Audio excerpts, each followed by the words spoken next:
What's up, everyone? Welcome back to the tavern. I'm Spencer, Yeah, Mila. and this is going to be the most disastrous episode of Bardic Blunders that we've done because Eli is sleep deprived. Um, Ah, yeah.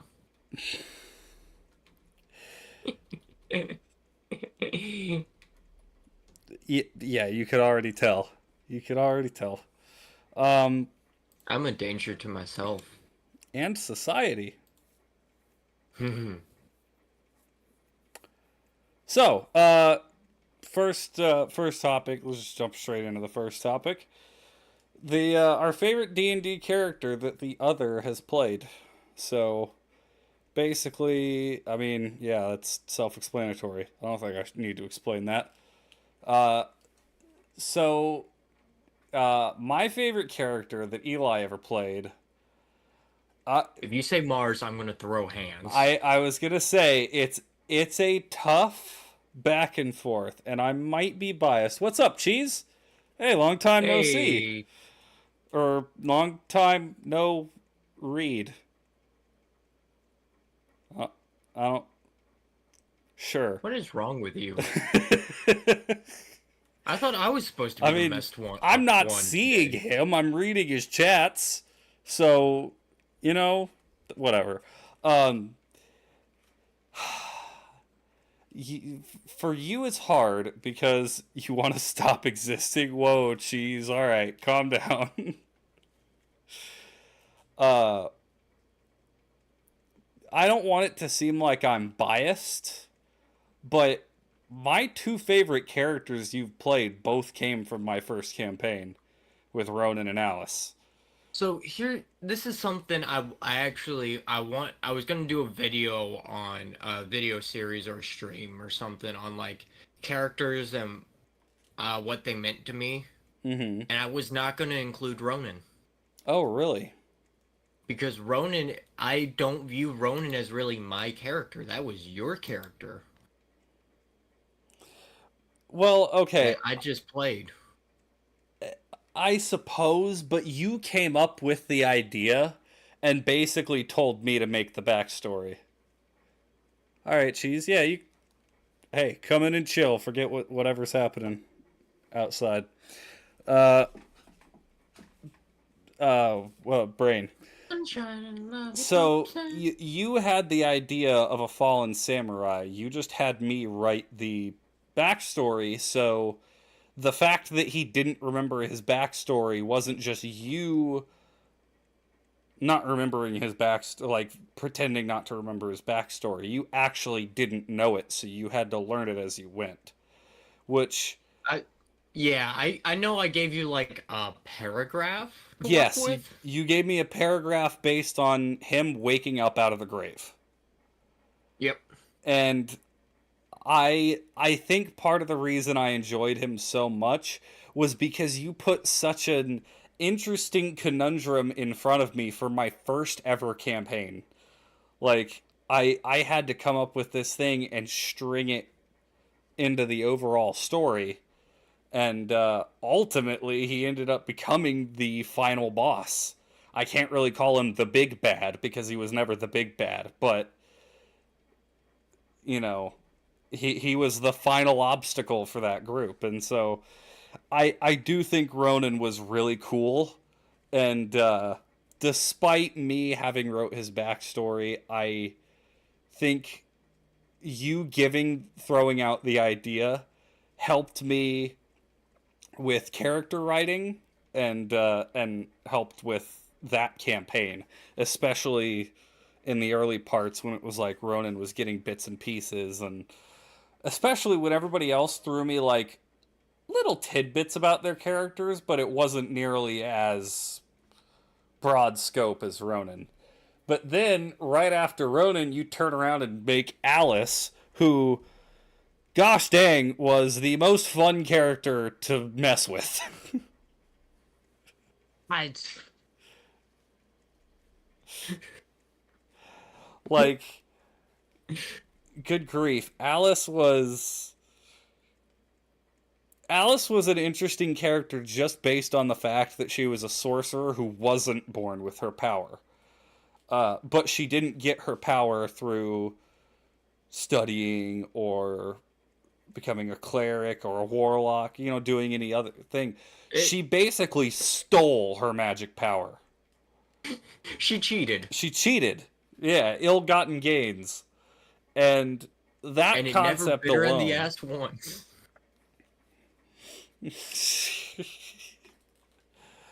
I mean, it came real close though. Oh, multiple times, but And I think that was the entertaining the I I almost have to it's hard to talk about Alice without talking about Sebastian as well, because the they are dance that you so two intertwined. did where Sebastian was the good character, Alice was the little bit more loose cannon, almost evil. And the way you guys just did a complete, like, I'm gonna be honest with you. I don't know how we managed that so perfectly because we didn't talk to each other about that at all. no, yeah, it was just that was so interesting to watch. And that's what I enjoy. Some of your other characters, like Mars, was funny, you know, annoying Mars but funny. filled a niche in that party because that Yes, party we actually had a lot of serious characters, and Mars was the non-serious character. right. Um, Rex is cool, but I never really got to play with Rex. Yeah, That he was was the campaign before before I your. showed up, Yeah, before I joined the group. And I mean, what other? You were the forever DM for the longest time, yeah. so So it's kind of hard for you. I mean, you could like you have Royale that you could have dipped I into. could pull out Royale, who while he was interesting, he never felt as much like a player character. Yeah, he was kind of just filling in the. He was a stand-in, almost like a player-controlled NPC. As dumb as that sounds, like as But it also kind contradictory of as that helped. is, It kind of helped fill out your world a little bit. it did. It definitely. Be- because I hate to say it, but I was like you being it was your first time DMing like a full campaign. You DM one shots, you've DM'd a few things here and there, but I was like I'm going to try and help as much as I can. Well, and the amount of stuff that got fleshed out in that world as time went on, We went, yeah. whether it's through your guys' actions or just through me adding things to the world for to keep the sessions interesting. Uh, the world flourished as that campaign Yeah. went on, and I'm trying to capture some more of that in a different way with this current campaign. And yeah, we could have brought up Soot, but I don't feel that we've played enough for Hasn't been Soot long enough. because Soot's a very different character than Alice was, or Right. Now, Ronan for that fact. another character I can say I wish I got to experience more of was whenever we were doing Alex's Acquisitions Incorporated, and you and me had the tandem characters where Yeah, I was the parole officer and you were the parolee.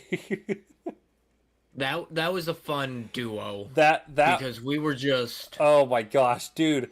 The last session of that campaign is still probably the most I've ever laughed at a hold on. Entertain them. I'll be right back. okay. I can't even see chat. Give me a second. Give me a second, chat. I'm coming, chat. Don't make. I opened up the wrong window. Ah, chat. I'm a failure. Ag, ag. Bardic blunders. Here we go. I'm here. Let's mute. Eli, are you nerd? Yes, I am nerd. Thank you very much, Cheese.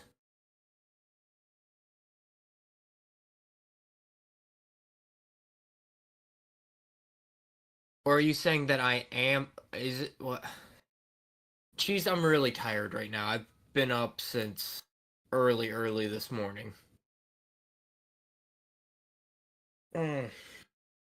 I get to be an. I'm an old man right now. It's past 7 o'clock. I need to go take a nappies.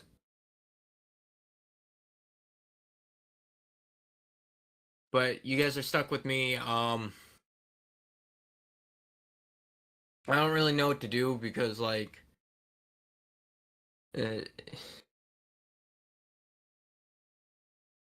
uh, there's a new uh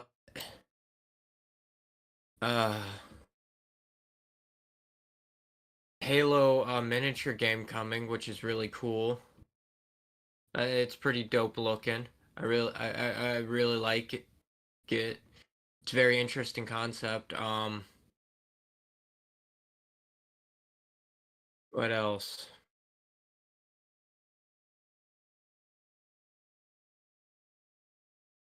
Hi, Star Wars fan. It has been a while. I don't know. I'm here. I'm entertaining while Crumpets is dealing with something. He's very cryptic, that Crumpet. Um, all while I play Stardew Valley very poorly because I'm barely awake. Do I even have coal? I do have coal.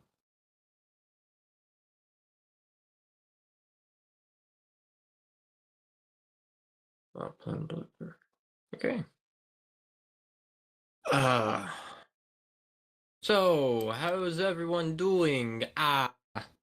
It is I, the ghost of the guy.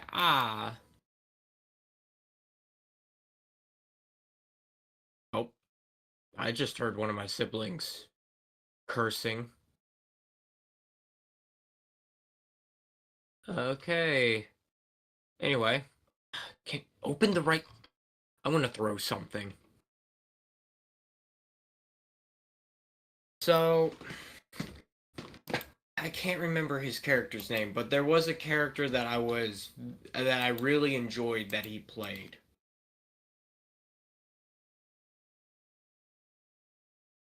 Um.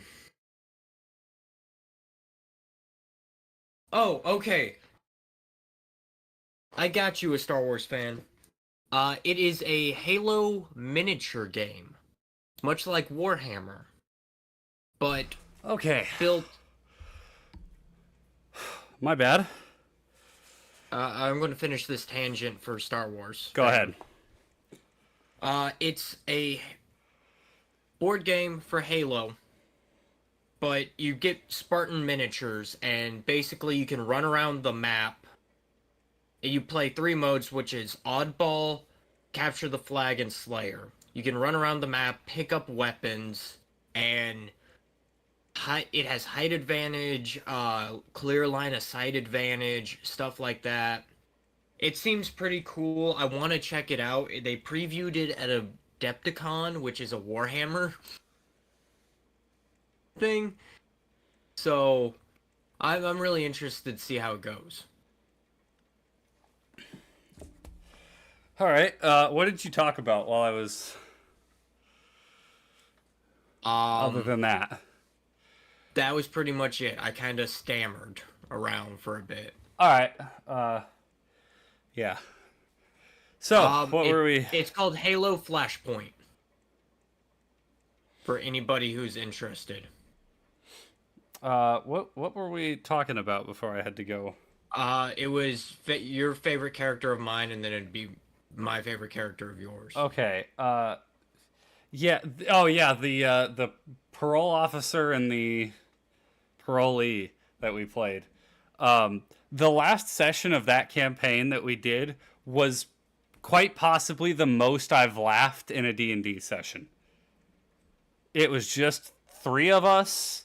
You know, most of the other people couldn't make it, so it was just you, me, and Justin, and Alex was running, And oh my gosh, that session, like we were constantly in stitches through that whole thing, and your character's like trying to gamble with all these other guys and fool them into stealing their money, and then what Justin was an Aarakocra that was like dancing on the bar, and I'm just like, your strongest liquor, please. Yeah, we kind of went down a rabbit hole with that one. That was fun. I really wish we could have gotten to play more of that. I've said that about quite a few campaigns we've had, just unfortunately a few of them ending prematurely. But Yeah, it happens to the best campaigns. what was your favorite character that I played? Oh, from Last Lights. I can never I can Annabelle? never remember her. Yeah. That because I really like that you took the jump and played something that no one else had played before. Not Annabelle, Annalise. Annalise, yeah. And I did mess with you a lot in that campaign, but you outsmarted me at every turn. That character is the poster child for me breaking your campaigns. Yes. Because Storm did it a little bit. The biggest thing with Storm was you having the invisible maze, and yeah, and me getting out of that.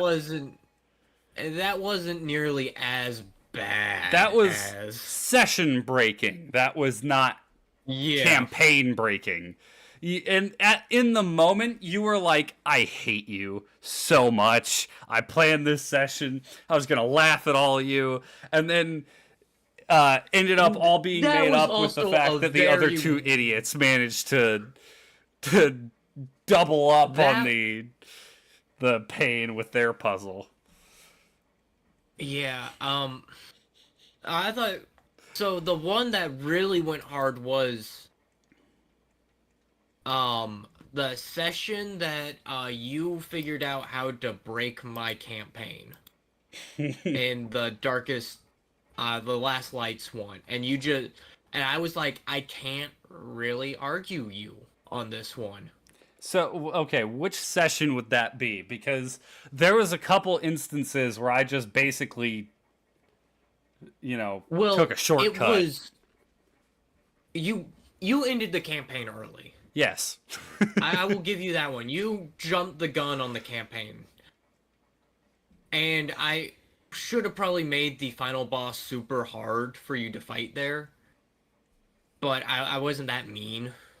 I should just be a meaner DM is what it comes down to. But also, at the same time, logically, it would make sense. If we were supposed to show up there weeks later, or... good grief, even months. Like, it would have had more time to prepare. It was completely caught off guard by us. So, in some sense, it's still... I mean, you still killed 2 party members. Oh, yeah, I definitely... It was not a fair fight, so to say. And once again, if not for me being a life cleric... we would have lost that fight. Oh yeah, because that one really depended on the Starspawn Emissary is what it was called. You guys had to play smart around it, or it was going to eat your guys' lunch. And you guys, for what it's worth, played very well. It didn't really work out in the end for you. So... It did work out in the end for you. You struggled at bits because it was a mostly melee party going up against a enemy that could teleport. Are you sure it was the Emissary and not the Seer? It might have been the Seer. Because all I know is I meshed you guys up 6 or 7 times with the Starspawn Manglers. Oh gosh, yeah, those things were nightmares. Yeah, so So here, I'll read off the stat block of the Starspawn Seer. Just to give you context, it was what, 5 level 8 party members? Yeah, you guys had moved pretty quick too. Right. I will say that. Starspawn Seer, medium aberration, neutral, evil. Armor class 17, hit points 153, speed 30 feet. Strength 14, Dex 12, Con 18, Intelligence 22, Wisdom 19, Charisma 16. Saving throw, Dex plus 6, Int plus 11, Wisdom plus 9, Charisma plus 8. Skills, Perception plus 9. Damage resistances, Cold, Bludgeoning, Piercing, and Slashing from non-magical. Damage immunities, Psychic, Condition immunities, Charms Frightened. Senses, Dark Vision, 60 feet. Passive Perception, 19. Languages don't matter. CR 13. Out of phase movement. The seer can move through other creatures and objects as if they were free. That's a typo. Free spaces. And its movement doesn't provoke opportunity attacks. Each creature it moves through takes 1d10 psychic damage. No creature can take this damage more than once per turn. The seer takes 1d10 force damage if it ends its turn inside an object. And then all of its attacks are the typical multi-attack with just DC 19 saving throw or be incapacitated. And it deals psychic damage. Yeah, it really the melee members did not fare well. You were the only one that kind of did okay against it. Because it had a harder time hitting me. Yeah. I can go to that character. At level 8, I already had a 20 AC. Yeah, but you also had that +2 shield, I believe. Yes. Because I gave you guys a bunch of powerful items because there was no one around to stop you from breaking into a... Hey, look, this place is dangerous. Don't go here. And they were cursed. Oh, yeah, they were all cursed. Which was great for me. Even though in none of the... You guys didn't play long enough for the curses really to matter. I mean, mine was the only one that did. Yeah. And even then, it didn't matter that much. No. Because there was another part of that you guys were going to get into a lot of trouble with, which was going to probably break up the party at one point. What? Reading my notes from this campaign. So, I've got the typical notes, my equipment and everything, which the shield was called Blackheart, by the way. Yep. It was a wooden shield, and the curse was that you fall in love with the first person you see after picking it up. Second part of the curse. By the way, there were 2 parts of it. Yeah. Second part was, any and all creatures with the, creature type Fae are immediately hostile towards you and will seek you out to destroy you. That one never ended up coming into... Yeah, that was going to become a problem. I imagine. Because you guys had to go through an area that had a lot of Fae, But I had written down the places we need to go. Temple of Instis and Eden, Tomb of Phalanx, Great Library of the Sun, and the Academy. Then in Bonds, Brain, which was the brain in a jar.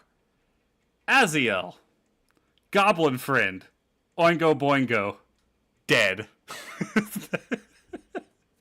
I was like, I forgot we just kidnapped a goblin, named him Oingo Boingo. And you kidnapped more than one goblin, named him Oingo Boingo 1, 2, and 3, and got all 3 of them killed. Yeah. I think Oingo Boingo 1 died whenever there was the thing with the temple. We were like, oh yeah, hey, go check the temple. And we threw him through the door, and because he was our door knocker.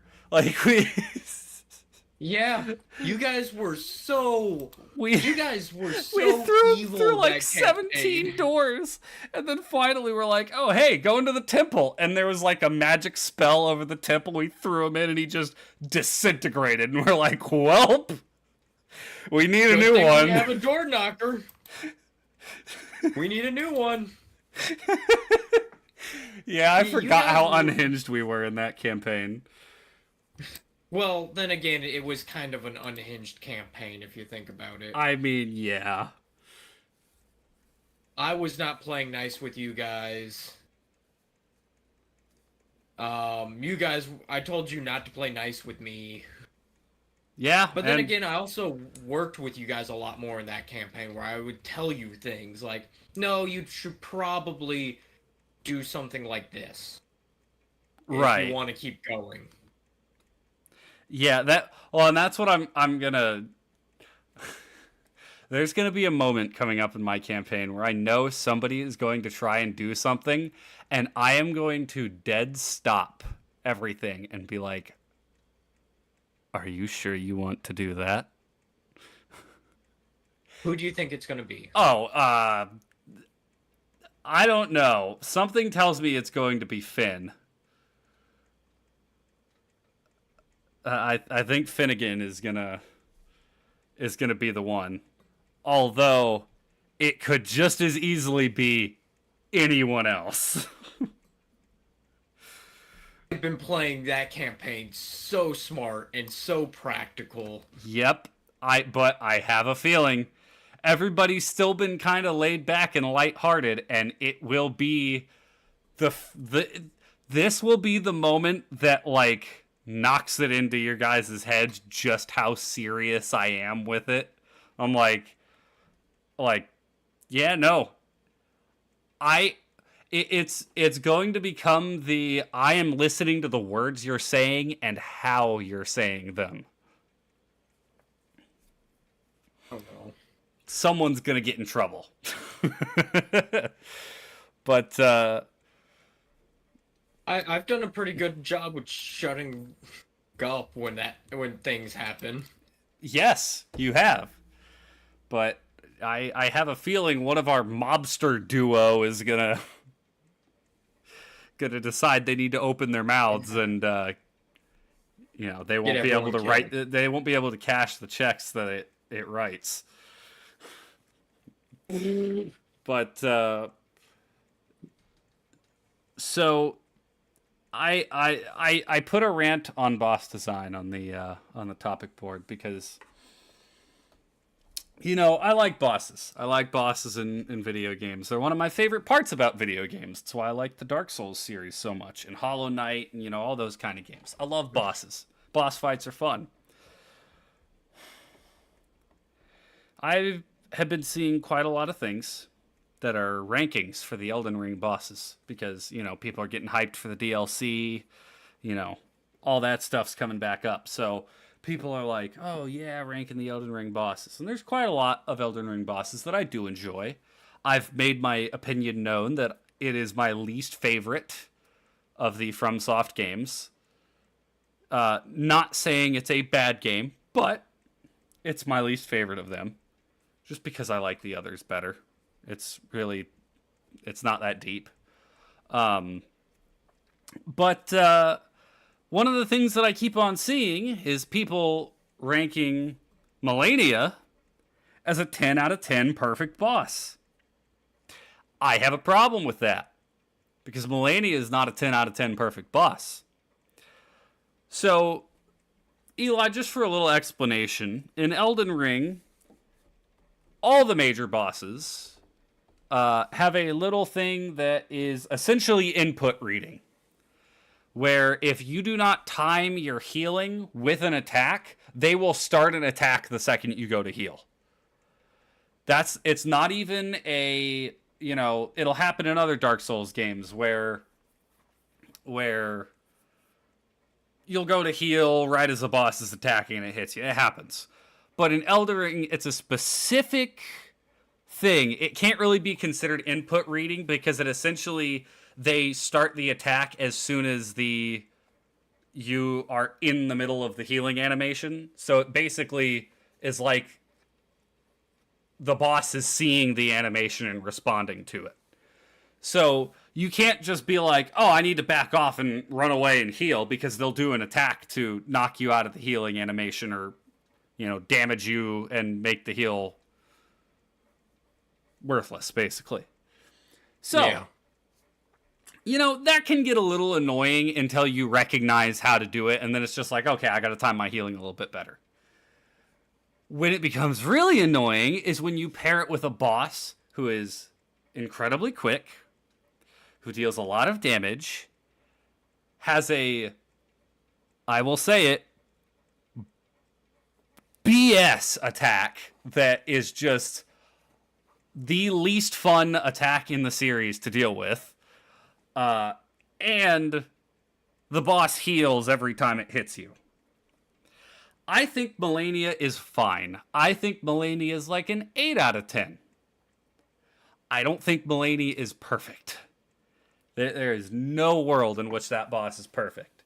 Because, okay, Waterfowl Dance is the biggest sin that boss commits. If Melania did not have Waterfowl Dance, I think Melania would be 9 out of 10, maybe 10 out of 10. But that one attack is so I can't stress enough how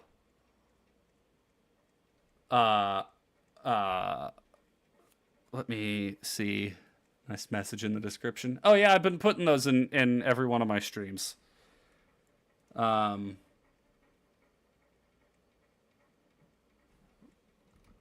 I've never noticed. That's because you never look. That is also 100% true. I also haven't been watching your streams lately. Yeah. Freaking. Mainly because I've been at work. And I haven't really been able to watch streams at work because my phone doesn't like me. Why don't you care? I Huh? kid. I kid. Okay, I'm gonna show you. Okay, shut up. I didn't want sound. I care a lot. I'm just lazy. So, can I send this through Discord? I'm gonna send. I want to send you a video of. I've seen Melania fights. So you've seen the move where she just. It's like a big circle of slashes. Yes. Yeah, that move is. I have seen so many things that it's like, oh, here's an easy way to dodge it. Here's how you knock her out of it. And it's like, okay, that's great. I'm willing to try that. I've only played through one playthrough of Elden Ring, so maybe if I try one of these things, it makes that attack a non-issue. But the number of things I've seen where people are like, oh yeah, I just spent a few hours practicing to dodge this one attack. I'm like, you know what? I'll spend a little bit practicing a boss, but to practice just to dodge one attack, I don't know. I know you don't play these games, so I don't want to keep this going on for too long, but it just, I'm like, there are other bosses in that game, especially, okay, this is what irritated me a lot. The same video that claimed Melania was a 10 out of 10 said Moog was a 9 out of 10 and said Morgoth the Omen King was a 7 out of 10 and Godfrey was a 9 out of 10. I'm like, I'm sorry, all of those bosses are better than Melania. No. No. It at least rated Radon and Malekith, who are my two favorite bosses from the game, as 10 out of 10. That I can accept. I can, like, at least they got that right. Although they did rate the Elden Beast a 6 out of 10, which that thing deserves to be a 2 out of 10. That thing sucks. Anyways, all right, I'm done ranting on that. Unless you have a boss that you can think of in a video game that's just really annoying. Windhelm from Borderlands 2? Well, oh yeah, Wilhelm is a pain in the ass. Wilhelm, okay. Caveat. Every single boss in Borderlands 3. I haven't beaten Borderlands 3. I know you haven't, but you at least got through part of the forest planet, like the jungle planet, right? Dude, I don't even remember. It's been so long. That's fair. There was one boss in Borderlands 3 in particular. I don't even remember what it was called because, like, I mean, yeah, like you said, it's been so long. I just remember that I I was playing the Beastmaster and I had the little rocket toting monkey, and it still that boss took me like almost 30 minutes of just it soaking up damage. That's not good boss design either. Oh, what was it? There was I do remember one boss fight from Borderlands 3. It is on the Hyperion ship, I believe. The big robot at the very end. No, that's pre-sequel. General Zarpedon, Hold on. because I don't think you go on a Hyperion ship in 3. Okay, Unless I I'm have, completely blanking on it. hold on. That game was not memorable in the slightest. Dude, I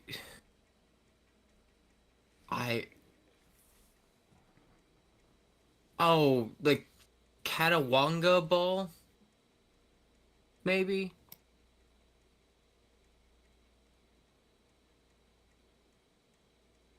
Yeah, that's it. What's it called? Katagawa. Katagawa ball.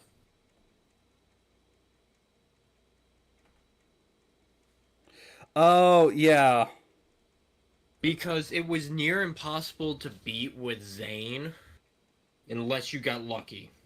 yeah. I remember that one too. That one was super annoying. I That is incredibly concerning, Gore. Are what? you okay? Said he woke up Do I today and get had a 2 centimeter deep hole that was bleeding between his ribs. probably go to the doctor? Yeah, that's good advice. Thank you. I try and give good advice every once in a while. Yeah, sprinkle in good advice with the bad advice, you know? It was between two ribs. Yeah, that's probably not good.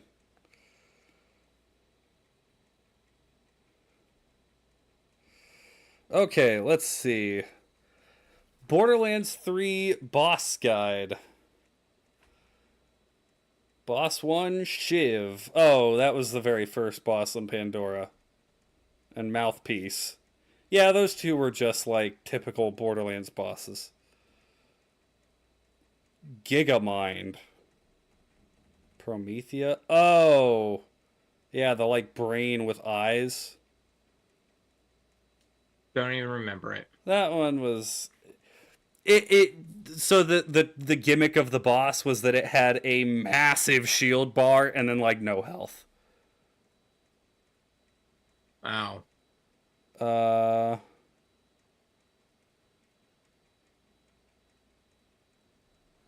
Captain Trant? I don't remember him. Katagawa Ball, yeah, that thing sucked. Katagawa Jr., the ninja. Oh, yeah. He wasn't bad. I did not have a problem with him, but then again, there were so many other enemies on that one that I could actually do stuff with Zane because I kind of played that broken version of Zane, you Oh, know? yeah, absolutely. But, like, I couldn't do anything against the ball because I got stuck in an area where I physically couldn't even fight him. So I was Oh, just like, that's who it whatever, I was. Maybe the warden of the prison on Eden 6. don't know.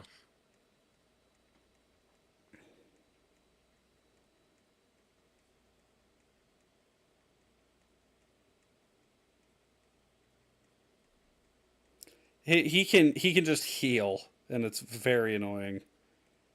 Kilovolt, I don't remember him. Billy the Anointed. Oh wait, that might be it. Maybe. No. Maybe. No, I think it was the Warden. And then you also fight Hammerlock's sister, and she was not fun. I once again never. There were some that I had problems with, other ones that I just breezed over that everyone hated to play against. I'm like, why are you guys hating this? This is so easy of a boss. Well, But yeah, I because also was cheating. you played the broken. Like Zane was unbelievable. Right, well, Yeah. that's good core, but I mean, you should still see a doctor. Um,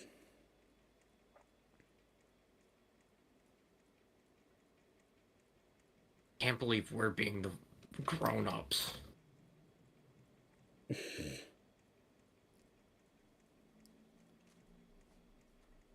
I What does this world come to I'm that gonna you be and me are real. grown-ups? I'm gonna be real, dude. As I'm scrolling through these, there's a lot of these that I do not recognize. Yeah, man. Borderlands 3, I hate to say it was a game that was set up to fail. The one thing that I can say about Borderlands 3 is the gameplay was an improvement. The rest of the game was not. The environments Yeah. weren't as fun. The characters weren't as enjoyable. They had straight up character assassination with some of these characters. Um, the bosses all kind of sucked. Not okay. Not that Borderlands 1 or 2 had like phenomenal bosses, but like the Warrior. The Warrior was fun to fight, and the Warrior was a solid final boss. Um, Wilhelm was annoying because he was a little bit tanky, and you typically ended up running out of ammo before you killed him. But all in all, not the worst thing in the world. Um, Yeah, it was just annoying. It's like I did not like playing him in Borderlands 2. It was just like, oh, this is going to turn into a grind. oh yeah, Okay. yeah, I absolutely. don't like grindy bosses, if that makes sense. Yes, that makes total sense. Um, I'm trying to remember other bosses from Borderlands 2. The Bloodwing. Bloodwing was an interesting boss because it was like I don't think it's a great boss, but the idea of like you're Hurt. fighting to save Bloodwing and then It mm, hurt. that hurts. That one hurt a lot. Um, and then the fight for Angel in the control room, that was less so a boss fight and more an enemy. Because I guess the boss fight was the bunker, Yeah. which the bunker was I pretty cool, but he could be a little annoying. I actually love the bunker fight. Yes, well, and that's the thing. I think the bunker is great, but it when it okay, I'll clarify this. When you're playing as Krieg, your special skill is absolutely worthless until the bunker just parks and starts shooting at you. Until then, you know, don't even activate your ability because it ain't worth anything. What's up, Shadow Yeah. City? Yes, we are talking about Borderlands Cheese. Welcome back. Um. But yeah, uh, that was very much like I I'm not a big boss fight person because it's just it the video games I tend to play don't really include bosses Right. Well, and because they're mostly first person shooters. right. Well, and that's the thing. Like, yeah, the bosses in Halo aren't very good. I don't know about Call of But Duty. I don't really play Call of Duty. I'm sure there have been bosses, but I don't know much they about them. probably also Probably. But yeah, like that's the like the fact that I play like the Dark Souls, all of the Dark Souls games. They are so boss centric, even though there's plenty of game to talk about that is incredible outside the boss fights. The main draw of those games is the boss fights, and that's why I love them so much. Is coming back and fighting these challenging bosses that that when I first fought them was like it seemed like a task in Sisyphean anguish where I was just never going to be able to triumph, and then now I can go back and manage to beat them without leveling up. Like it's so cool. It's so cool. Talking about the best looter shooter ever made until someone not naming names, screw you, Borderlands 3 ruined everything. Yeah, that's pretty much what we were just talking about. Because my little rant on boss design was about Melania from Elden Ring and how she annoys me. And I don't think she's a bad boss, but I disagree with people saying she's 10 out of 10, and that kind of bled into Borderlands 3. Not having Because memorable bosses, and also all the bosses were just pretty annoying in Borderlands 3. uh, the funniest thing is, it's like, if Borderlands 3 was like, Borderlands 3 could have been amazing. Yes. Like, hands down amazing. But they kind of ruined it. What's the fun fact, Shadow City? I'm worried. I'm worried as well. Yeah, no, they definitely ruined it. And like I said, the gunplay felt great. I think the characters that you got to play as, okay. The Beastmaster was really fun, and I know people have told me that the other three are also really fun. And So so from what I've seen, and watched, so the four characters, you have the Siren, uh, who, Octopus Girl, yeah, or Amada, something like that. yeah, Armara, whatever it is. Amari, yeah, whatever it was. Uh, Apparently she was the most, and still is the most OP character. Interesting. Fun fact is that you can't hide from us. What? Whoa! Why did two people say that at the same time? Uh. Okay, that's a little off-putting. um. But Yeah. all the characters were actually fun. Like, I had a wicked amount of fun playing Zane. Right. Well, and dude, the Beastmaster, it was like an improved version of Gage. Gage was Yes. cool, but the Beastmaster had so much customization.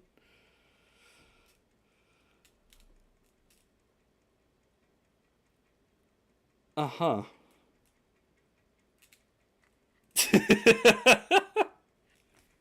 Were you guys like discussing something?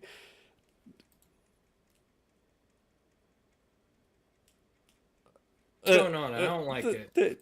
They were like they were trying to say we're always watching at the same time, and she says, "Damn, y'all failed."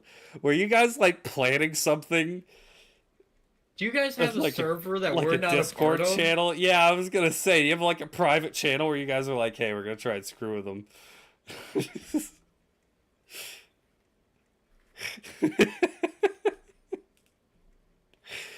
Good grief. No. But yeah, we can move on from Borderlands now. So, hey, I was right. We did find something else to talk about.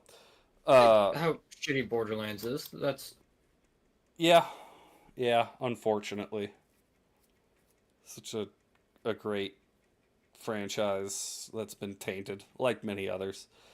But you it got brought too up, big for its own good. yes, definitely. Uh, you brought up the idea of talking about how we what inspired our characters in D&D, and I kind of just expanded that to how we write characters, because I mean, I guess that's just a more broad category Yeah. uh, that has what inspired us baked into it. And I also don't think this just necessarily has to be the characters we've played. It could be the characters we've put into our campaigns. Fair. Because Like, I think it would be interesting if I throw out some characters and you took a guess at what inspired me to make them the way I did. okay, shoot. So we're going to start off with an easy one. Alice. Alice in Wonderland. Nope. Um, I actually I'm not sure. It's the main character from Encanto. Oh, I never watched that. So basically, she's a girl who all of her siblings and cousins have powers, but her. Oh, okay. But she like, oh, we can get by this. So you And she triumphs, yada yada. But um, I was like, well, let's make that dark. What if she's yeah. outcast so much that she's like, I'm going to get powers no matter what. There it is. I was gonna say, and Eli makes it dark. But she actually turned around really hard She in did. that. She did. 100% she did. Um,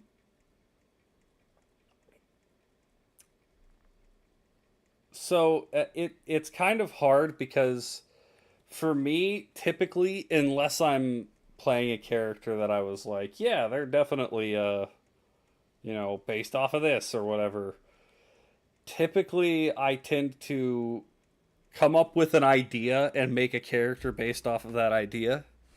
So, like okay, I'll say plenty of the characters within my campaign are ones that I was like, "Oh, I like the idea of that character," and basically just steal it. You know, adjust it a little bit. I mean, for crap's sake, I straight up stole the idea from Ishin from Sekiro. Like, Fair enough. Ishin straight up is a Sekiro character that I was just like, he's cool, I'm gonna put him in my world. And since none of you guys play the game, he's just a cool guy. He's not exactly like Ishin from Sekiro. He's got differences. He had his own character development with it, make him D&D accurate and everything. But it was just like, that's a cool guy. I'm putting him in there. Um, but like Saurus. We'll throw out Saurus. My idea with Saurus was I actually want to play a character that's has some weight. That's not just like, oh, I like Storm. Storm's a very light-hearted character, even if he has his motivations for wanting to discover why he's the only Sapphire Dragon, and all of those things. It's like, okay, he's still fairly light. He's Yeah. a light-hearted character. Even Annalise, he jokes. Yes, he is not super charismatic, but displays his intelligence, and he he's a what's he's basically fresh out of school and Yeah. hasn't Really figured it out yet. yeah, and dealt with the world and everything. All door knockers are harvested organically. No, they weren't. They were goblins that they just kidnapped. They weren't harvested organically at all. They It were was just like, hey, you goblin, grab him by the head and shove him in a bag. Like, you're coming with us. oh boy. They were not harvested ethically or organically. It was just snatching goblins. Um, Annalise, despite being in the situation that she was in, the main focus of that character was the curse that got put on her and protecting the one she loved through this hellscape. Yeah. And yes, darker themes to that character, but overall still fairly light. Saurus, I was like, I want to actually try my hand at playing a character who is in a tough position. who, Playing an Eli character. yeah, but different than your characters in a sense of like your characters have no good ending. Like Well, some of them do. you want, well, okay, they can, but you want them to have a bad ending. Like you want them to just be dragged through the mud and barbed wire until they're thrown off a cliff. Like Well, that comes back to I have this weird idea that I have had in my head for so long over the fact that heroes shouldn't have happy endings. Like they can end happily. you've Like, talked about hey, this before. we beat the big boss, we saved the day. Now what? Because like even Alice is probably going to struggle with many sleepless nights Well, out of everything that they saw. yeah, well, and it's the classic thing of what happens after the happily ever after. Yeah. And there have been a few things to explore that where it's like, well, the relationship actually didn't work out with the girl and they broke up, and now the guy's a washed up hero, and like, there's been plenty of things to explore that, and that can be very interesting. But Like I will guarantee Alice is always looking over her shoulder at Sebastian like is he just gonna off flip, me one you day. know? No, or is he just going to go back to being evil? Right. Um well, what I wanted to try with Saris was he's the light-hearted character who was broken. Because in his younger days, he was an actor. That's how he met his wife. And, you know, him and his wife were traveling actors and entertainers until eventually they had their kids and sort of started to settle down. Well, his kids get older. His daughter uh, goes off and is involved with a prince that's involved with this revolution, and she dies. She gets killed. She gets executed. And that so thoroughly shatters him that his demeanor completely changes. And he decides that he is going to help the revolution to basically get revenge for his daughter. Well, what are revolutions typically made up of? The common folk. What do common folk typically not do? Or are they typically not good at? Spying. So, why not take the guy who's an actor and have him use him as an infiltrator, as a spy? And Yeah. so at the start of the campaign, none of the other players knew what my character was actually. He was Zivok Greythorn, world-renowned bard that nobody has ever heard of, but he does not recognize that. And I played the character for a long time, and kind of behind the scenes with you was saying what I was doing when the party wasn't around, until eventually it came to the point where it's like the mask is useless now. Zivok is a worthless personality to have because they've seen through it. Time to ditch it. And then it was just basically scorned father fighting against a corrupt regime, and never got to fully play it out. But I definitely broke your character a little bit because I did terrible things to that poor yes. character. So the eventual plan, okay, Saris's plan was to handle the whole thing and get his grandchild, and that, while obviously he still would be missing his daughter, that would have been enough closure for him to be able to go back home to the Shadowfell. And yeah, Shadowfell. Um, Yep. and basically live out. I mean, I can't even say live Eternity. out the rest of his days because they don't age in the Shadowfell. Just Yeah. live with his wife and his son and his grandchild. Because I hands down said, like, your wife really wants to just go home. Yes.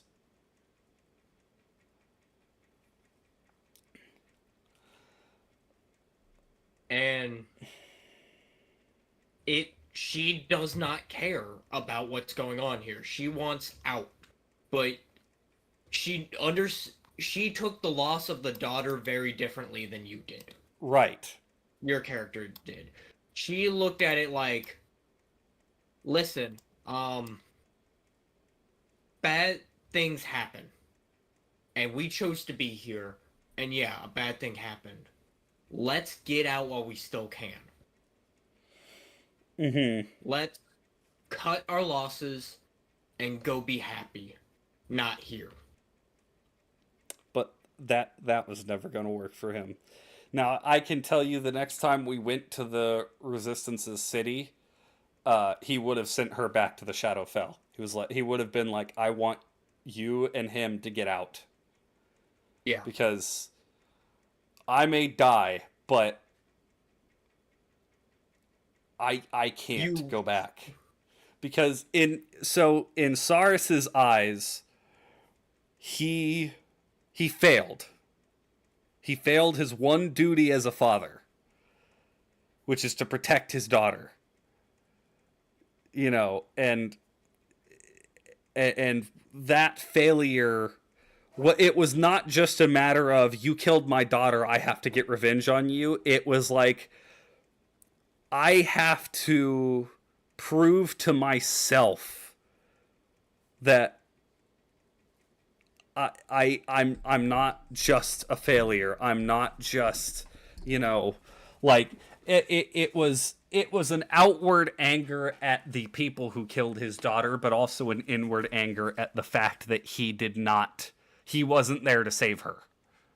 Yeah.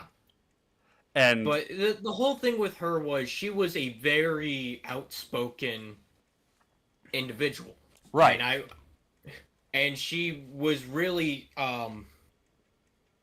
she was supposed to be like your foil, or your complete foil, where you were like, listen, I understand things have to be done in the shadows, I can shut up and go do the things in the dark. That's fine.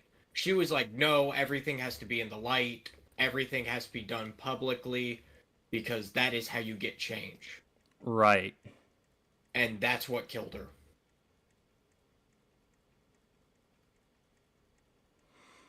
Mm-hmm. She found somebody who cared and agreed with her, and they were like, we're going to stick it to the man, except the man was not going to sit there and take it. Like Right. they thought. It's like the whole like, oh man, oh, it's like oh no, what are you gonna do? Kill us? It's like, yes, that's exactly what's going to happen. And I'm gonna make it very public. Yeah. And this is what you get for being a traitor. Everyone else, see what happened? Don't do this. An example will be made. And I thought for a long time, like, oh, I should just have your daughter alive, but she's on the other side now. But then I was like, no, it's more hurtful that she's gone, and there's nothing you can do about it anymore.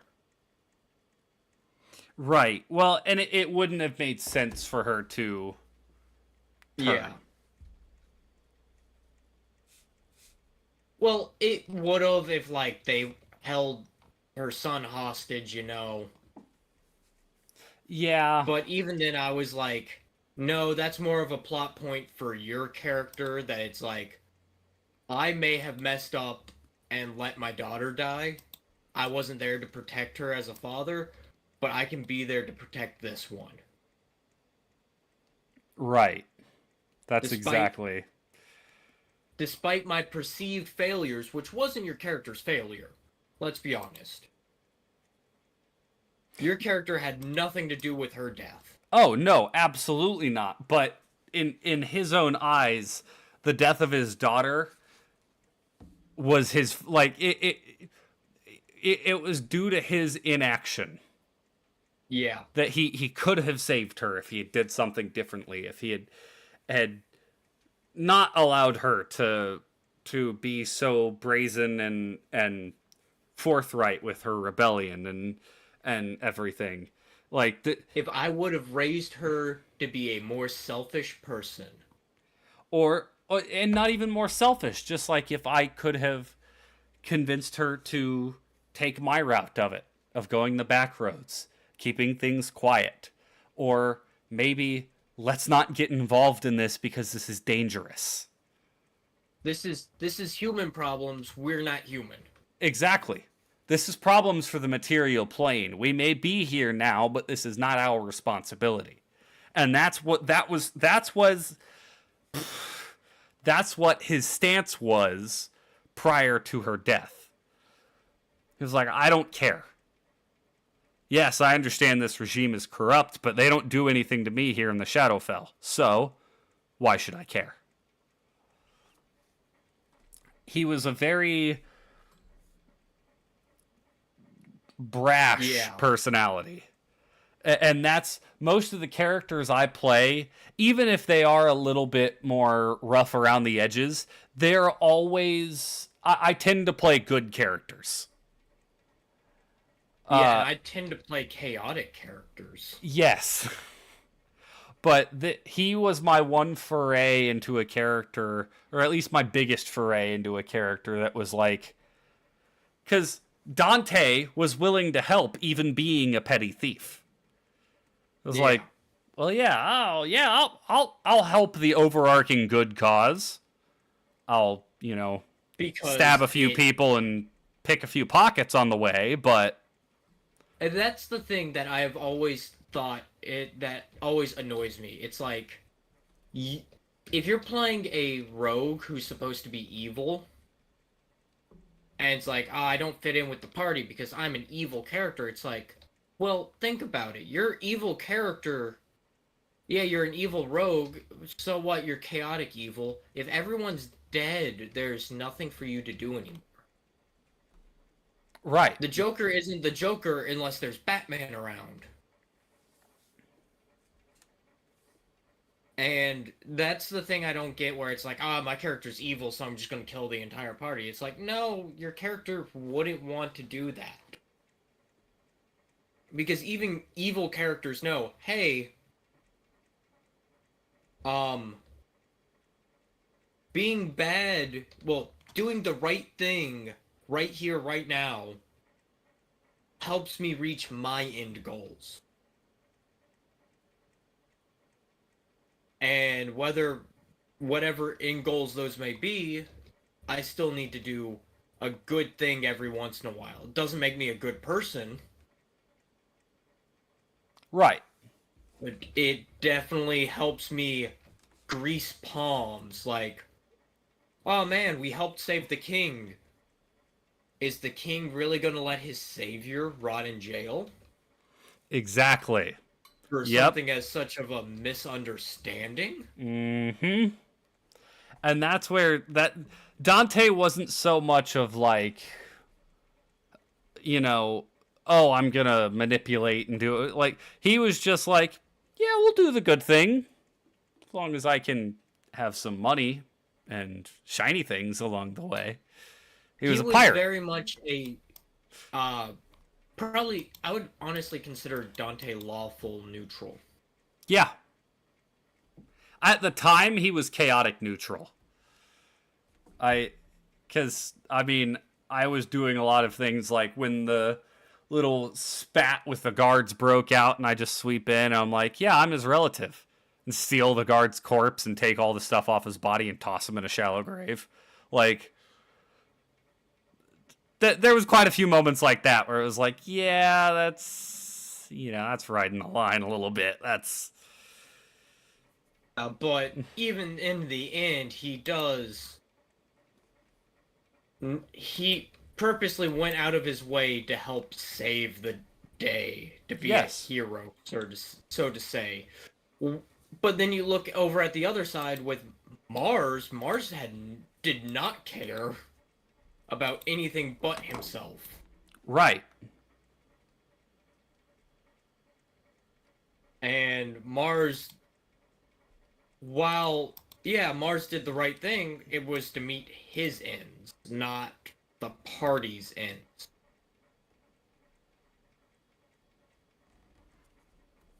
Yeah, And that's why I liked Mars for that reason. It was like I can play you way more.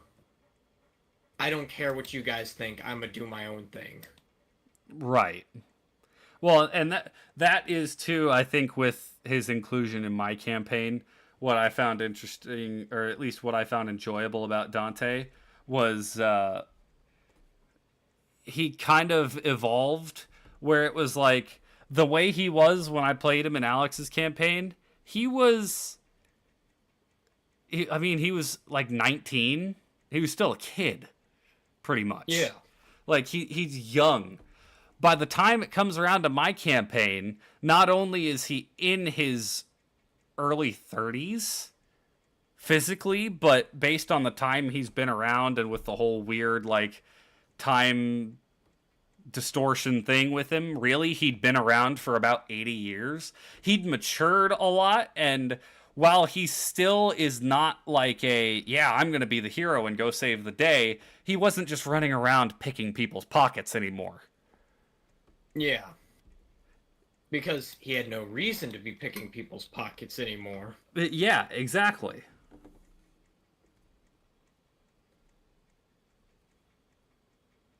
Um, but oh, there was something else I wanted to mention. What was uh my brain just blue Like, screened.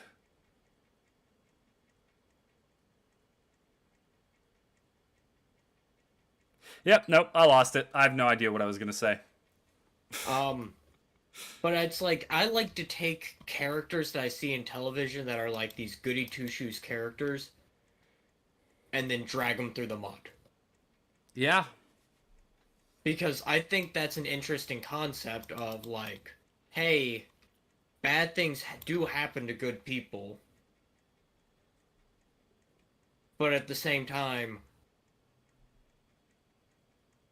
if bad things happen, most people have a tendency not to stay good. You know what I mean? yeah, But I kind of looked at it the opposite way when it came to like Rex, because Rex fought tooth and nail to be better.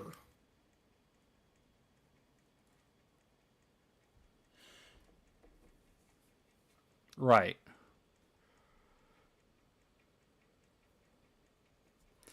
Yeah, well, and But that's I've definitely drawn inspiration off of characters for for my especially this most recent campaign. Some of the characters you've already met, I drew inspiration from. is the stupid clown dude from Skyrim? No, Okay. what are you thinking about? Cicero? Cicero, yeah.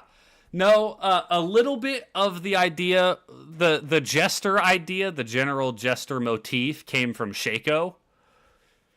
I was like, Okay. um, and but some of the other parts about him, I've brought in from other things. I So what I tend to do is I tend to go that character's really interesting and that character's really interesting. What if we combined them? So it like kind of make a mashup and then say like I'm not just gonna smash their two personalities together. I'm just taking the idea of both characters, smashing them together, and then what would that personality be like? I've Fair. done that a couple of times now, and I can't say anything about the characters in my current campaign without spoiling stuff. So we're not gonna do that. Um, but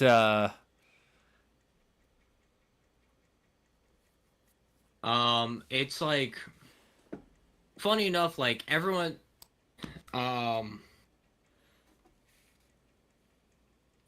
Stark is a character that you guys don't really communicate with much, you Right. know, because he pretty much stays in one spot. Yeah, we pretty much get some quests from him and then move on. And then but he sticks around, like something that I have never brought up before. Like he's not loaded per se, but like adventuring, like anything he does now, he does, it's all like he barters in favors. So any of the gold you guys would pay towards, like, rooms and stuff at the Thin Hag, um he would eventually give back to you once you retired. Oh, okay. So basically, he's like, okay, I'm keeping.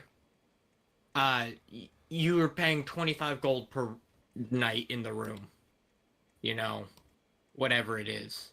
But then it's like, at the end of your 10-year adventuring period, he's gonna take all the gold that you gave to him and give it back to you to be your retirement. Okay. I like that. Because if you really think about it, how many adventurers end well? No, not many. I'm going to show that in this next section.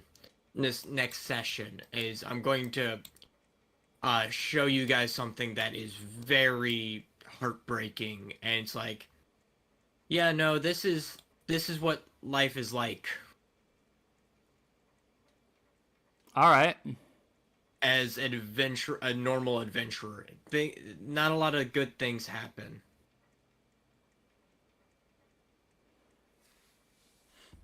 I I mean, I'm down for that. And I'm really interested to see how you guys as a party handle it, because it's not like something that it's going to be something where it's going to almost be a quick time event. Oh gosh. Not a QTE. And your guys' decisions are going to affect what happens.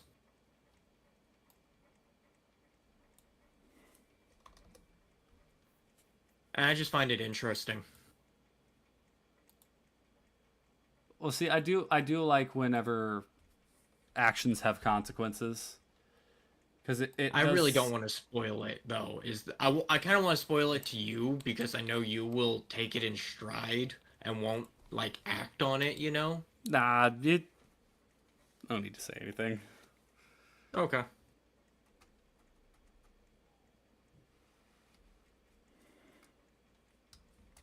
I won't.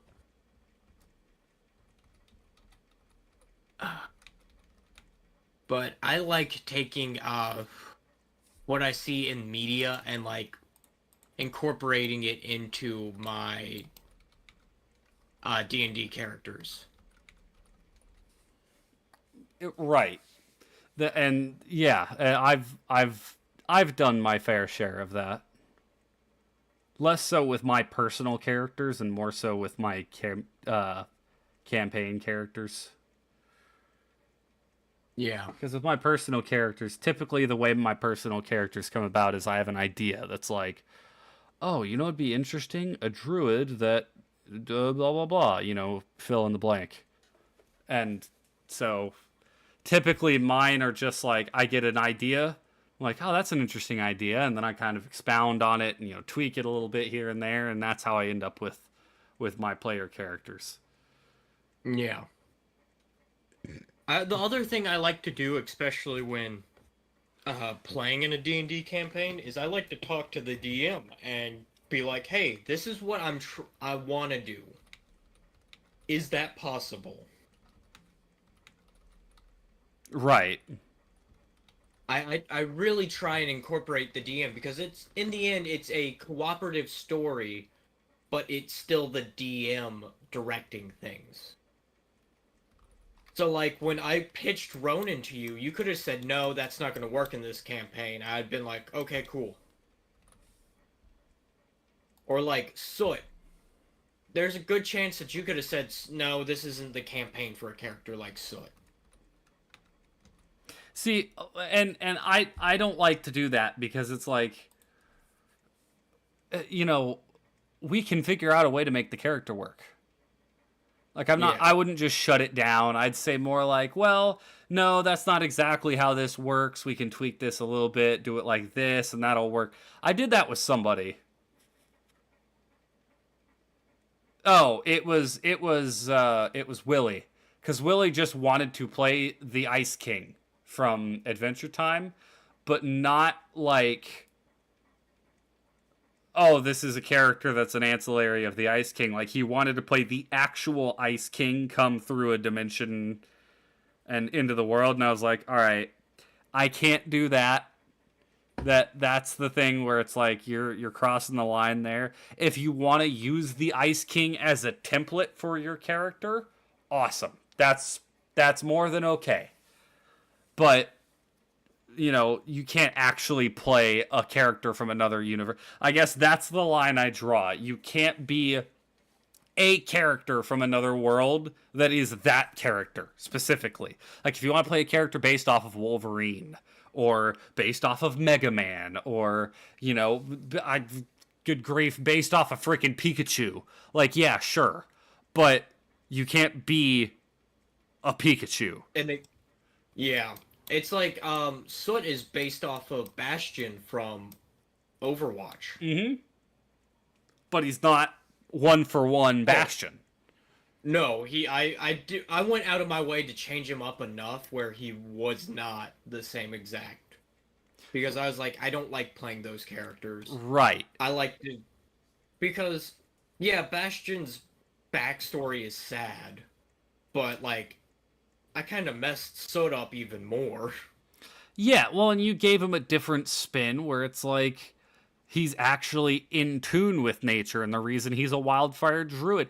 And that's part of the thing, part of the reason I liked what you did is because you actually incorporated what your class is in your backstory. It's not just, oh, well, because I wanted to play this class. Well, he's a Yeah. wildfire druid because he was a warforged, an ancient warforged using the blood war, and rather than being ignited with the fires of hell, he's being ignited with the fires of nature. Yeah, after his fires of hell went out from being abandoned for so long. I think I said on the material plane too. I think he got trapped under a tower or something. Mm-hmm. And that is something I really appreciate because it really gives a reason as to why you are a wildfire druid. It's not just, oh, well, because that one sounded cool. Which it's fine. He, If you want to play a class because it sounded cool, you're more than welcome to do that. it's kind of why I played Ronin, by the way. I wanted to try Samurai, and I just was like, I need to make a reason that. I mean, hey, it worked. That's one of the things I'd like you guys to have some level of backstory. I know Alex typically likes to play a character that becomes who they are through the course of the campaign, but my thought on it is, yes, of course, your character develops throughout the campaign. That's a key part of character development, is they change as the adventure goes on. Yeah, However, your character also had to get to the point where they were adventuring. So you have to have at least a reason, even if you want it to be a one sentence reason. Oh, he's an 18-year-old who got thrown out by his parents. Okay, he has no other option but to just go around adventuring. Cool. That's a baseline. uh, is Alice's just two words, daddy issues? Yeah. I mean, you took daddy issues and expanded it from there, but yeah, absolutely. She was she was a fun character. I do I really liked playing her because I did not play a sorcerer the way you're supposed to play a sorcerer. I kind of just was like, and this is the kind of role we need in the party, so I'm going to play that role. Right. And I think that's perfectly fine. And I'm not gonna hassle you guys about, oh yeah, you need to have some in-depth backstory that you've spent hours thinking about, and whatever. Like, yeah, I don't care. If you want to send me a backstory that's 2 sentences long, that's great. As long as it establishes who the character is, not a big deal. You want to send me a backstory that's 3 paragraphs long. I'm probably not going to read it all, but I appreciate it. You put thought into it. Like, you know, I mean, Splits was pretty long, to yeah, be fair. But it was kind of like, hey, this is where he's from. This is what happened to him. This is why he's here now. This is why he decided to go this direction. right. Well, Because I don't know if you're going to bring it up at all during the campaign, but in a way, what's the best way to put this? Like, he's never been under his own control before, right. and he still kind of isn't, because he didn't himself decide to go do this. Something urged him to go do this. Yeah. And I don't know if you're going to incorporate that or not, Oh, yeah. because he still technically doesn't have free will, but while he might recognize he doesn't, it's like, oh, I'm just another means to the end. I'm just a weapon in a different war. Right. Yeah, no, I'm gonna bring your guys' backstory into it. Uh, but yeah, I guess to one final note to leave it off as a DM, it's not my room to say whether your guys' backstory is good enough or not. Because it doesn't really matter what my opinion on the backstory is. If I like it, if I don't, it's your guys' character.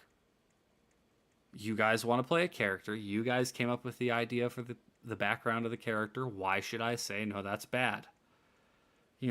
So, like, I can say, like, oh, that doesn't really make a lot of sense, but okay. We'll make it make sense. It's Yeah. like Willie's backstory for his current character is based off the backstory for his last character. Okay. Hey, if that's what he has to do to have fun, you know what? More power to him. Absolutely. Willie is also a madman when it comes to. Yeah.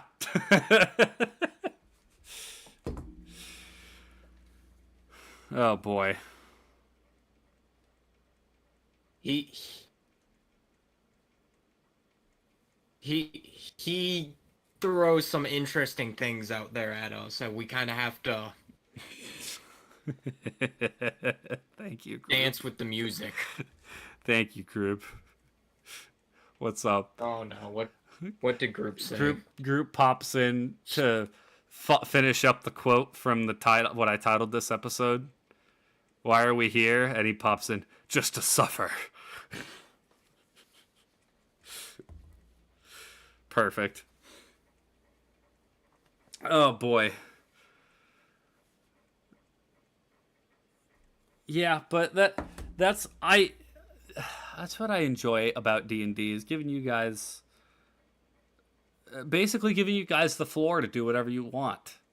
Maybe the D&D character you made is a character that you had as like an imaginary character when you were a kid, and it's like in that case he was a superhero, but now you've readjusted him to be a D&D character. Or maybe it's like, oh, I had a stupid idea, I want to see if this works, and you try it out. You may or may not like it, but it's your guys' character. You get to pick what your character does. You get to pick who your character is. You don't necessarily get to pick what happens to them, although you do have an influence on that. you know, Oh, you also know what my backup character is, right? For your yes, campaign? yes, The the Zealot Barbarian. yeah, yeah. I remember. I He. remember well. That's gonna be that might hurt some feelings. Oh, oh yeah, Especially with like you swap off from Soot to something like that because Soot is like good. I think I have him as like neutral good or neutral neutral. He's one of the neutral alignments.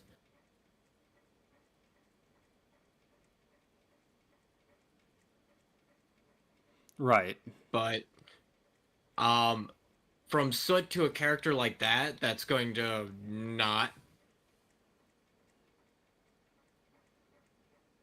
you know, be a great person. right. Boy,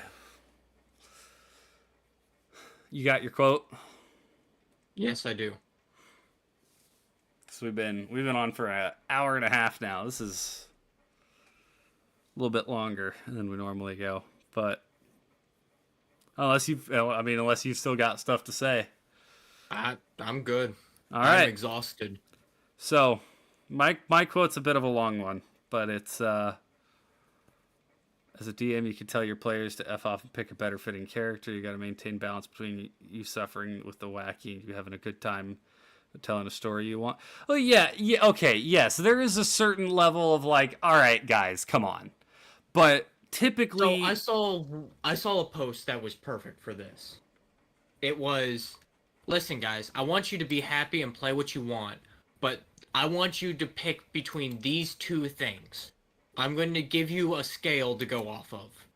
It is hey, by level 4, I kill everything. I'm unbeatable, yada yada. And or I have a million AC where I'm untouchable and it makes it no fun to everyone else. And between that and I am Dr. Farts, my whole character is farts.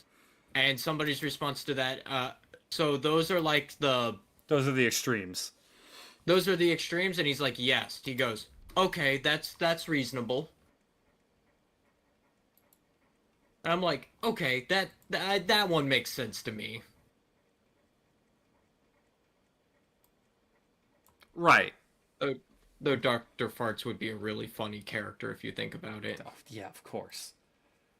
I mean, his name is Dr. Farts. Like, duh. But, I mean, typically my rule is, like, nobody's come to me with something that was their own thing that was really so off the wall that I had to be like, all right, reel it in a little bit. The only one that I was like, yeah, no, you can't play literally a character from another universe. Not just a character based on them, but literally that character. Yet, no. Sorry. That is crossing the line. I'm going to have to shut that one down. But, I mean, perfectly, like, for crap's sake, Justin based Sebastian off of Green Arrow. Yeah. He took And his heavy current inspiration character's from based. Green Arrow. Isn't his current character based off of the Invisible Man? Yes. Yeah. With some other elements mixed in, of course, but Yeah. not every campaign has Like to a follow the same mentality. Some will be more serious, others will be goofy. Yeah, of course. Well, and I've said it before on this show. I've said it a couple of times. No matter how serious the campaign is, the players will still find a way to be goofy and make jokes and chill out. So it was mostly in reference to my current campaign where I was like, I do have to have some air of levity to the campaign. And then I paused for a second. I was like, no, I don't. Those idiots are going to add the levity. I don't have to do anything. I can be brutal. They will find a way to make it more lighthearted. funny. You know? So that like, you know what? Players can joke around all they want. I will cause you pain. Good to know. But yeah, I think the key thing people can tend to miss when it comes to the perfect D&D thing is it's all about having fun and making sure everyone is having fun. So, ensuring as the DM, you need to ensure that someone is not having fun at the expense of others. It's Unless it's me, because let's be honest, I do go out of my way to try and be that guy while playing. Yeah, but okay, what I mean by at the expense of others is like you haven't done anything that's made the group go like, "Oh man, I hate you." Like, why'd you do that? Uh it's more I did when so. I was Mars. I Yes, you did frustrate some people when you were Mars, but it's what I'm talking about is like the stories you read on Reddit where it's like the guy who brings his super dark and edgy MC that's supposed to he's the main character and everybody else is just side characters, and he's got a super interesting backstory, and oh, one of the other characters talked back to him so he killed them, like ridiculous stuff like that. That's what I mean by at the expense of other players. okay. Like, if you are actively ruining another player's time playing the game with the way you're playing your character, that's when I'm like, okay, no. Okay, I'm gonna be honest with you. I did ruin one player's.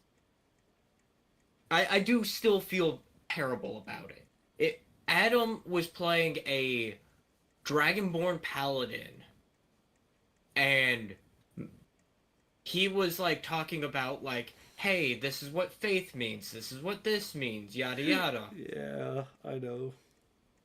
And my Mars didn't believe in the gods. Or he believed in that they were real things, but who cares? They can't influence me. I make my own choices. I am the master of my own destiny. Right. So there was an argument, and I I stayed in character for the majority of it, where we're going back and forth and yelling at each other. And then the next week he's like, I'm playing a different character. I don't want to. It's like, that would have been such an interesting party dynamic where it's the two of them almost constantly bickering or jabbing at each other about faith. Right. Because Mars was 100% no, I have faith that I am making the best decision. That I do. And yes, I can see where you say you feel bad about it, because I think Adam's perspective of it was, I don't want to argue like this anymore. It's annoying. I'm just going to change characters. Yeah. And I mean, at the same time, he did attempt to kill a major boss of my campaign before you guys fought it. And I was like, I shut that down immediately. I was like, I'm sorry, no, that's not fun. That's not fun for me. That's not fun for the rest of the players who expected this big boss fight. Like, so no, I'm not going to allow that. Never came to it, but my character was set up to potentially turn and come back later as a villain, having leveled up heavily, but obviously switched to another character in campaign. Yeah, that's what happened to Eli in my first campaign. His original character died and came back as a villain. Yep. Mainly because he was possessed, or controlled. But I got my quote. So yeah, all right. mine's from Wally. Oh, all right. Go ahead. No. Wally. I don't want to survive. I want to live. That is a good one. From the captain. Mine is a little bit longer. Um, this is Church's little tidbit from the season 13 finale of RVB. There are so many stories where some brave hero decides to give their life to save the day. And because of their sacrifice, the good guys win, the survivors all cheer, and everybody lives happily ever after. But the hero never gets to see that ending. They'll never know if their sacrifice actually made a difference. They'll never know if the day was really saved. In the end, they just have to have faith. Ain't that a bitch?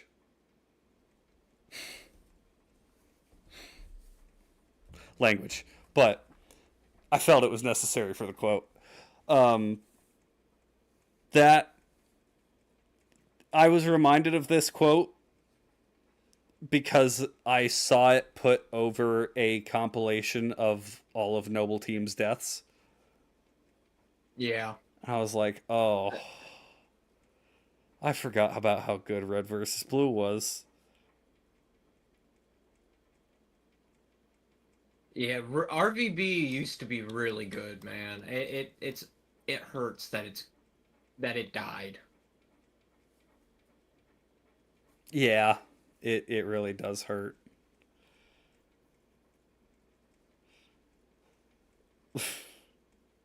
It's because it played both sides so well, the comedy and the serious moments. Like if you want a funny quote from RVB, how about Caboose?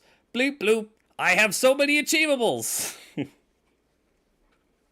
Like all kinds of lines like that. My name is Michael J. Caboose, and I hate taxes.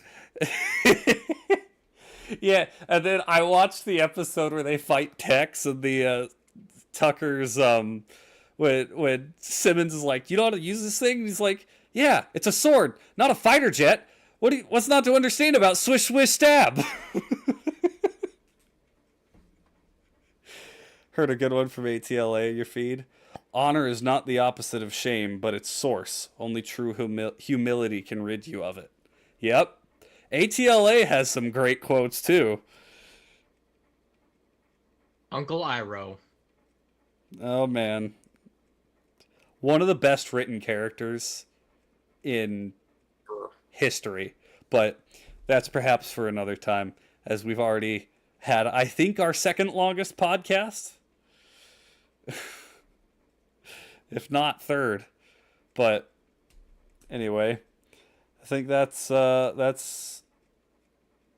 all from us for tonight. I will play. I believe I'm doing Persona 3 tomorrow, and then we can't do our co-op stream on Thursday because I have to work. But Fourth longest. Fourth longest? Oh, okay. Yep. So I think I'll play Long Dark on Thursday. I'll post the schedule in the Discord too, but I know Shadow City's been like ready to kill me if I don't play Long Dark again, so I'll play Long Dark on Thursday. I will not be streaming until Thursday, and I don't know what I'm streaming. It might be a long stream, it might be a short stream. I don't know. I'm getting ready to go on vacation, so like it's gonna be an interesting week. Oh boy. I ended up on a Reddit where people were asking, somebody asked what's the best RVB quote, and so I don't remember this one, but it's pretty funny. There's no I in team, Griff. Yeah? Well, there's no you either. So if I'm not on the team and you aren't on the team, then nobody is on the damn team. This team sucks. Gotta love Griff. Look into Rain World. Okay. What was the other game you wanted me to play, group, before we leave? I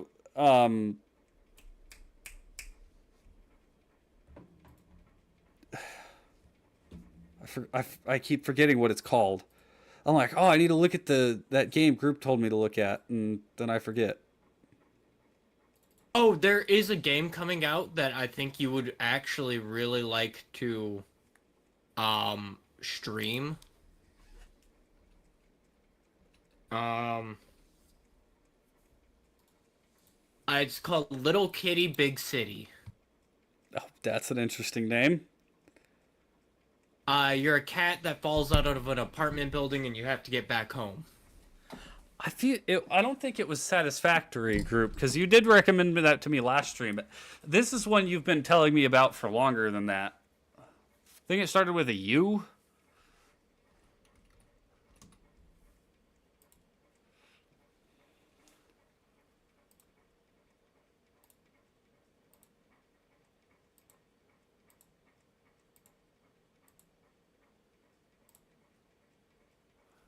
But little kitty big city. Look it up. It's it's along the same lines as it's like Stray mixed with Untitled Goose Game. Interesting. It's got a pleasant little art style.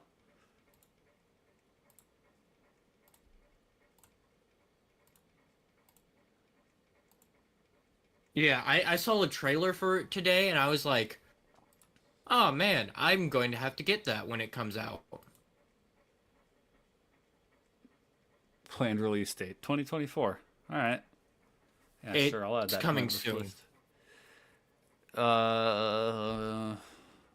Like, if you look at the Steam thing, there's a picture of you walking around carrying bread. Was it Ultra Kill Group? Oh, yeah, somebody else had said something about that one because they wanted me to play it because it's a first-person shooter. Yeah, I think it was Cheese who brought it up. I just can't remember if Group also brought up Ultra Kill. You can put hats on your cat. Hold on. Haven't played Ultra Kill. Okay, so that wasn't the one you were recommending. What was...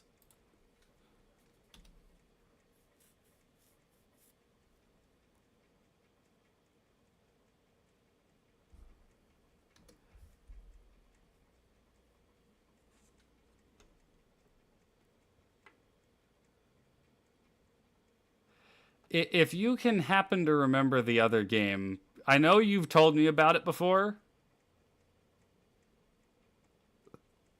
and I kept forgetting about it. So, unless I'm like completely wrong and it was somebody else who told me about it, that would be embarrassing. Oh. Oh. What else has the studio made? Oh, this is oh man, this is the studio's first first game. Yeah, I saw that. Double Dagger Studio? That's a dope name for a studio.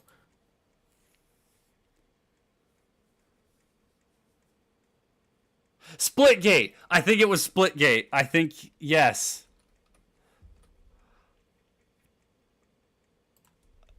Okay. That might be it.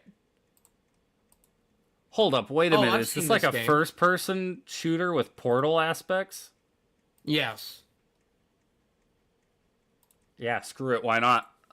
I'll play this at some point. And it is in my library now, so I won't forget about it. Cool. All right. Awesome. I think that has single-handedly dragged this podcast on to at least third. Nope. No.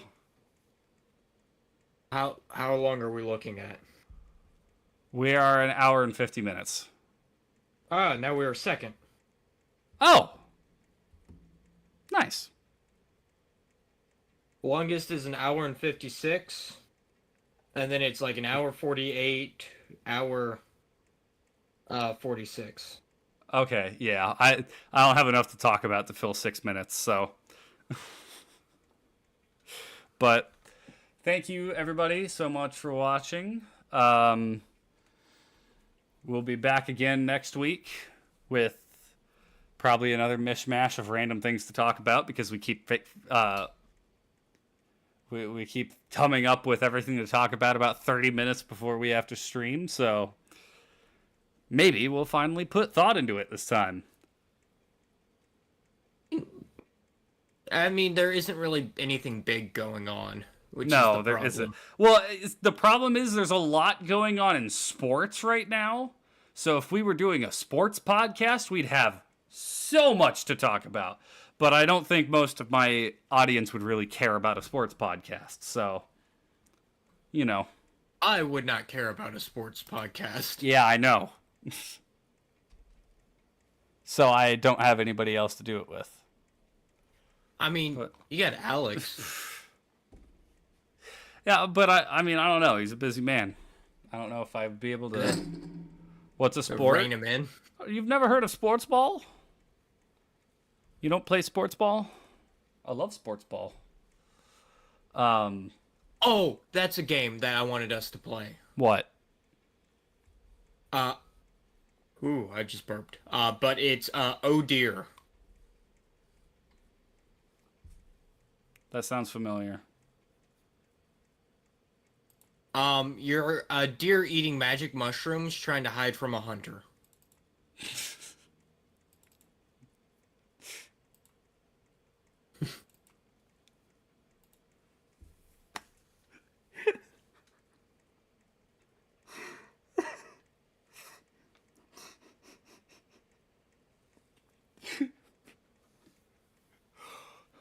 What? What? Oh my gosh, I have to see this now. Oh dear.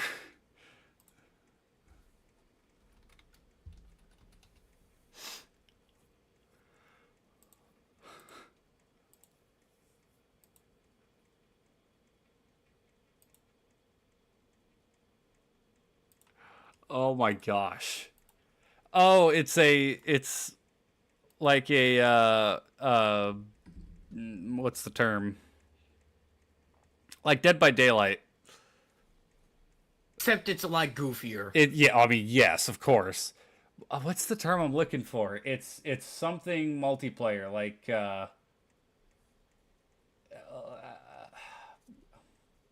it's a word to basically say the balance of power is in the favor of one side. It seems like Prop Hunt, like Gmod Prop Hunt. Prop Hunt. Yeah. Except with deer. But Deer. what is that?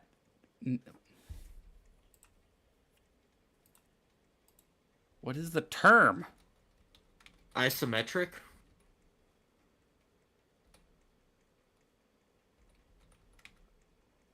That doesn't sound right. Know.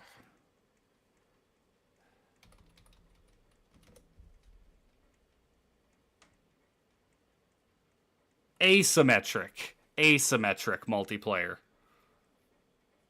Not isometric. Yes, DVD is not good in my opinion. I don't personally enjoy it. But asymmetric. But anyways, like I've said 3 times now, thank you everybody so much for watching. Catch you tomorrow. And tally ho!